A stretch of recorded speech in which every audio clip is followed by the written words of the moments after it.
ಮೂರನೇದು fatty liver ಅಂತ ಒಂದಿದೆ. ಲಿವರ್ನಲ್ಲಿ ಫ್ಯಾಟ್ಸ್ ಇರ್ತಕ್ಕಂಥದ್ದು. ಲಿವರ್ನಲ್ಲಿ 5%ಗಿಂತ ಹೆಚ್ಚಿಗೆ ಫ್ಯಾಟ್ ಇದ್ರೆ ಅದನ್ನು ನಾವು ಫ್ಯಾಟಿ ಲಿವರ್ ಅಂತ ಕರಿತೀವಿ. Fatty liver is the basis for so many diseases. Fatty liver ಇಂದಾನೆ ಬೊಜ್ಜು ಬರ್ತಕ್ಕಂಥದ್ದು, ಫ್ಯಾಟಿ ಲಿವರ್ ಇಂದಾನೆ ಸಕ್ಕರೆ ಕಾಯಿಲೆ, ಫ್ಯಾಟಿ ಲಿವರ್ ಇಂದಾನೆ insulin resistance, metabolic syndrome, BP, cholesterol, ನಮ್ಮ ಮೆದುಳಿನ ಸಮಸ್ಯೆಗಳು ಎಲ್ಲ ಫ್ಯಾಟಿ ಲಿವರ್ಗೆ ರಿಲೇಟೆಡ್ ಅಂತ ಬಂದ್ಬಿಟ್ಟಿದೆ ಈಗಾಗಲೇ. ಸೊ ಫ್ಯಾಟಿ ಲಿವರ್ನ ನಾವು ಕಂಟ್ರೋಲ್ ಮಾಡಬೇಕು ಅಂತಂದ್ರೆ ಉಪವಾಸ ಮಾಡಬೇಕು.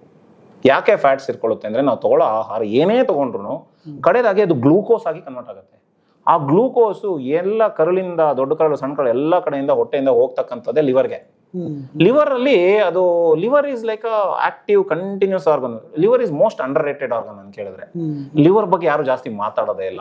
ಎಲ್ಲ ಹಾರ್ಟ್ ಅವು ಇವ್ರು ಬಹಳ ಮಾತಾಡ್ತಾರೆ, ಲಿವರ್ ಬಗ್ಗೆ ಮಾತಾಡಲ್ಲ. Liver basis. ಲಿವರ್ನ ನಾವು ಚೆನ್ನಾಗಿ ನೋಡ್ಕೋಬೇಕು. ಸೊ ಲಿವರ್ದು ಏನ್ ಪ್ರೋಸೆಸ್ ಅಂತಂದ್ರೆ ಈ ಗ್ಲೂಕೋಸ್ ಬಂದಿದ ತಕ್ಷಣ ಅದು ಎಲ್ಲಾದ್ರೂ ಉಪಯೋಗಕ್ಕೆ ಬೇಕಾಯ್ತು ಅಂದ್ರೆ ಅಲ್ಲಿ ಕಳಿಸ್ಬಿಡತ್ತೆ.